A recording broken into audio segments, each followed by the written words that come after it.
আসসালামু আলাইকুম রহমতুল্লাহি ওবরকাতুহ। সম্মানিত দর্শক, দেশে আসলে কি হতে যাচ্ছে? আমাদের স্বাধীনতা সার্বভৌমত্ব কোন অবস্থায় আছে? আমরা কি আসলে একটা স্বাধীন রাষ্ট্র? আমরা কি নিজের ইচ্ছামতো আমাদের এই রাষ্ট্র কোনো একটা দেশের সঙ্গে ব্যবসা করতে পারবে কি পারবে না? অন্য একটি দেশের সঙ্গে আমরা সম্পর্ক রাখতে পারবো কি পারবো না? এটা কি এখন আমেরিকার কথা মতো আমাদেরকে চলতে হবে? এই যে আমাদের যে নব্য পরাধীনতা, যে গুঞ্জন শুনছি, পরাধীনতার যে ক্রন্দন শুনছি, এটা তো আগে ছিল না। এটা তো শেখ হাসিনার জমানাতে ছিল না। মার্কিন যুক্তরাষ্ট্রের প্রেসিডেন্ট জো বাইডেন, সেও তো শেখ হাসিনাকে এইভাবে যে চীনের সাথে ব্যবসা করা যাবে না, এরকম একটা ট্রু শব্দ করতে পেরেছে। আপনারা দেখেছেন কখনো? মার্কিন পররাষ্ট্রমন্ত্রী কখনো বাংলাদেশের পররাষ্ট্রমন্ত্রীকে টেলিফোন করে বলবে যে চীনের সাথে ব্যবসা করা যাবে না। আমাদেরকে সেন্ট মার্টিন দিতে হবে। আমাদের কথা মতো এটা করতে হবে। অথবা আমাদের এই প্রোডাক্ট নিতে হবে, দেশের এই কাজগুলো করতে হবে। না হলে তোমাদের সাথে ব্যবসা করবে না। এই কথা ১৫ বছরে আমেরিকা বলতে সাহস পেয়েছে? শেখ হাসিনা যখন ১ম আসলো তখন তো ট্রাম্প ছিলেন। তখন তো ট্রাম্প অনেক পাগলামি করেছেন। কিন্তু পেরেছেন? কিন্তু এখন হচ্ছে কেন? অতি সম্প্রতি আপনারা জানেন যে মার্কিন যুক্তরাষ্ট্রে আমাদের যে তৈরি পোশাক আমরা রপ্তানি করি, সেই তৈরি পোশাকে মার্কিন যুক্তরাষ্ট্র শুল্ক আরোপ করেছে ৩৫%। ভালো কথা। এতে আমাদের অসুবিধা কি? What is your problem? এই যে ৩৫% যে শুল্ক আরোপ করেছে, এই শুল্ক তারা কালেকশন করবে যারা মার্কিন আমদানিকারক তাদের কাছ থেকে। তাদের দেশের লোকেরা ট্যাক্স দেবে। আমাদের কি? আমরা আমাদের মাল বানাবো। মাল বানানোর পরে আমেরিকানরা প্রয়োজন হলে ভালো লাগলে নেবে, নাহলে নেবে না। পৃথিবী অনেক বড় এবং আমাদের কাছ থেকে তখন দেখবেন যে মানে ভারত কিনে নেবে এই মাল। ভারত এই মাল কিনে নেবে, নিয়ে গিয়ে তারা আবার আমেরিকার কাছে বিক্রি করবে। যে সকল দেশ ভিয়েতনামে 20% ট্যাক্স আছে, ভিয়েতনামের বায়াররা আমাদের কাছ থেকে মাল কিনে নেবে। মাল কিনে নিয়ে তারা এখান থেকে ভিয়েতনামে নিয়ে কান্ট্রি অফ অরিজিন তারা চেঞ্জ করে সেখানে পাঠিয়ে দেবে। এটা হলো দুনিয়ার নিয়ম। জাস্ট ১ থেকে ২ মাস কষ্ট হবে। আমেরিকা যদি বাংলাদেশের কোনো পণ্যের উপরে ১০০% ট্যাক্স দেয়, কিচ্ছু হবে না বাংলাদেশের। গার্মেন্টস সেক্টর কিচ্ছু হবে না। আমি এই গার্মেন্টস ব্যবসার সাথে জড়িত। আজকে মানে ছোটখাটো নয়। মানে বাংলাদেশে এখন যারা বড়, বড় গার্মেন্টস প্রতিষ্ঠান চালাচ্ছেন, এদের অনেকের আগে আমি গার্মেন্টস ব্যবসা শুরু করেছি। অনেকের আগে, যাদের এখন বছরে হাজার কোটি টাকা টার্নওভার হয়। বাংলাদেশে আমি ২০০১ সনে নিজের এই ব্যবসাটা শুরু করেছি, গার্মেন্টস ব্যবসা। আর ৯১ তে আমার অন্য ব্যবসা শুরু। তো ৯১ তে যদি অন্যের ব্যবসা ধরেন, আমার ব্যবসায়িক অভিজ্ঞতা কত বছর হয়ে গেল? আর গার্মেন্টস যদি ধরেন ২০০১ থেকে, তাহলে তো প্রায় ২৫ বছর হয়ে গেল। ২৫ বছর ধরে গার্মেন্টস ব্যবসার অভিজ্ঞতা। এর মধ্যে কত কিছু হলো।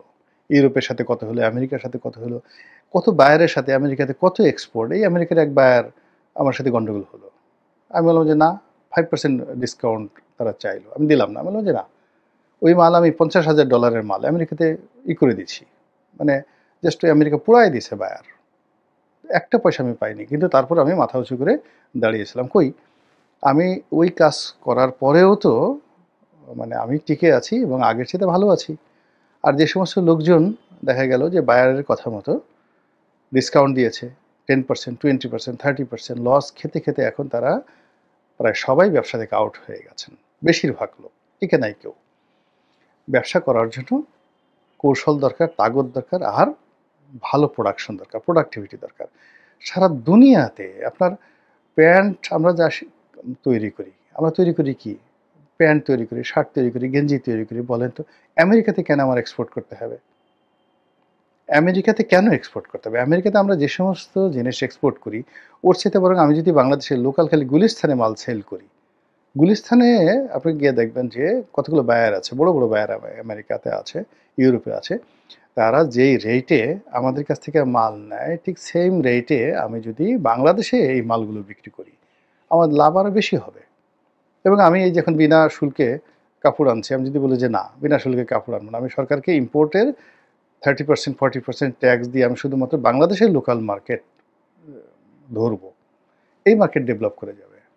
এবং এই লোকাল মার্কেট থেকে তখন আমেরিকান বায়াররা এই গুলিস্তানে বঙ্গবাজারে এসে তারা এই বাংলাদেশের গার্মেন্টস সামগ্রী কিনে প্লেন ভরে ভরে কন্টেনার ভরে ভরে তারা এই দেশ থেকে নিয়ে যাবে। এবং ঠিক সেম কাজটা আমাদের দেশের লোকজন চায়নাতে গিয়ে করে। আপনি গিয়ে দেখেন আমাদের এই যে গার্মেন্টস মার্কেটের একটা বিরাট অংশ কিন্তু চায়নার গুয়াংজো থেকে আসে।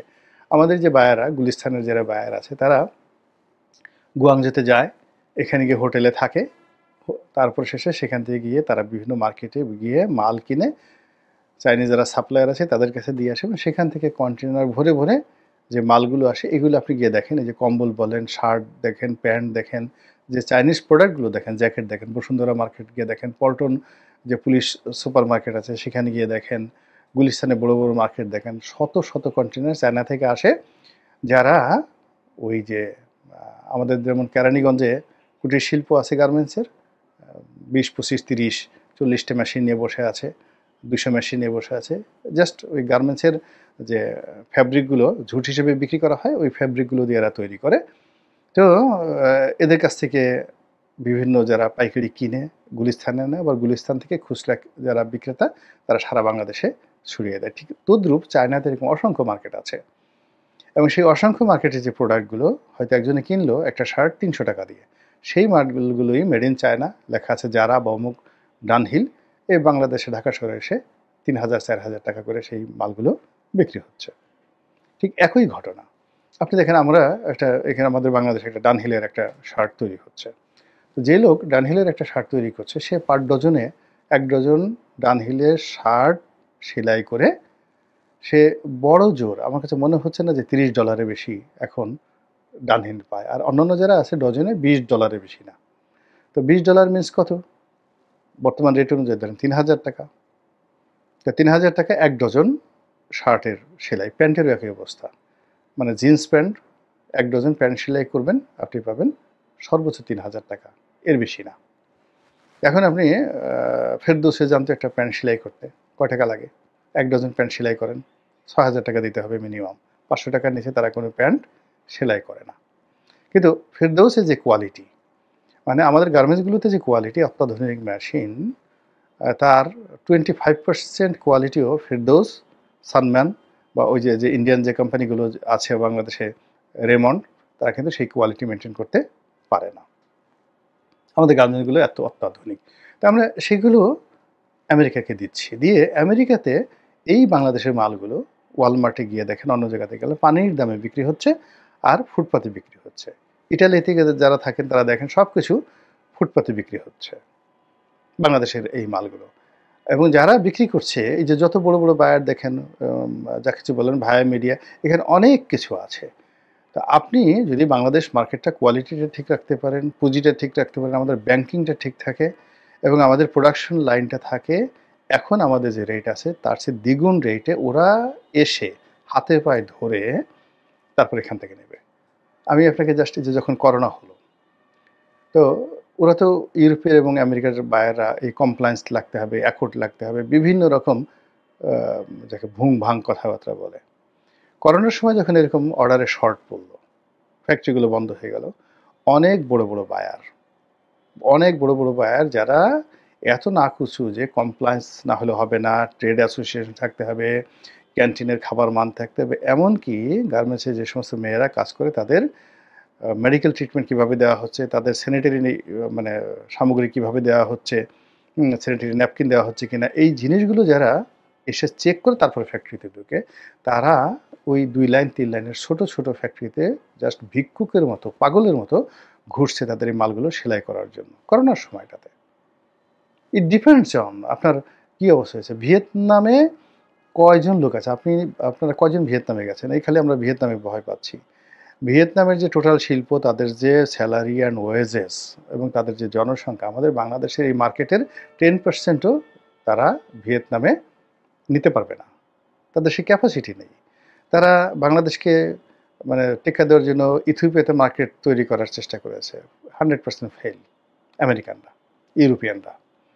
তারপরে তারা পুরো মানে একেবারে জিরো ট্যাক্স দিয়ে আফ্রিকাকে তারা করার চেষ্টা করে। কিন্তু এখন পর্যন্ত আমাদের যে বাংলাদেশের ডিবিএল গ্রুপ বিশাল, তাদেরকে আফ্রিকা সরকার, ইথিওপিয়া সরকার হাজার একর মানে ৪-৫ হাজার বিঘা জমি দিয়ে দিয়েছে।